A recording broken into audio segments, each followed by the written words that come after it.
Dear Peter, the last time I remember writing to you was when both of us were overseas many years ago, but I remember everything like it was yesterday. I remember my friend Sandra and I enlisting as nurses. Our training lasted about 4 weeks and taught many medical subjects. Shortly after that, we were assigned to the same hospital ship and patient, Louis, your brother. He had been partially hit with a grenade, and nearly half of his body was covered in blood, blisters, and burns. We grabbed our supplies and cleaned his wounds. But before we could start the surgery, Sandra asked me to go to one of the storage closets and get the supplies necessary for it. I did exactly that and headed back. On the way, I thought it was Louis that was going into the room he was just in, but it was you coming to visit your brother. You continued to visit your brother, but those visits became opportunities to see me.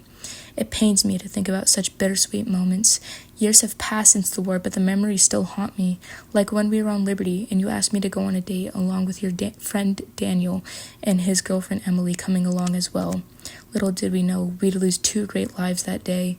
Daniel at the hands of the enemy, then Emily because she could not live in a life without him. All we could do was hold the service and throw them into the ocean, where it has now claimed them. Things only got worse from there. Louis was released, but not too long after, the other combatants found him in his squad when leading them through the trenches. No survivors. Nearing the end of the war, we were on Liberty again. Sandra and I agreed we hadn't spent a lot of time together, so we took a walk along the beach. Pink and orange stained the skies, and violet and navy blue dyed the clouds.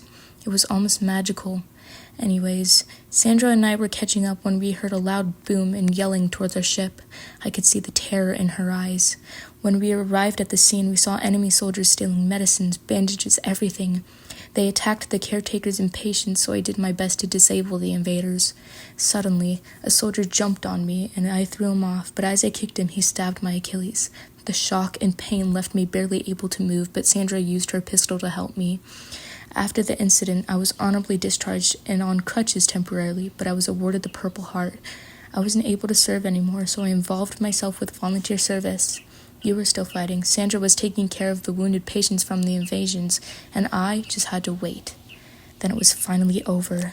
Sandra came home, but you didn't. I don't know where you are, perhaps in heaven, but I want you to know that I go on walks alongside the poppies, which take place where our allies once lay.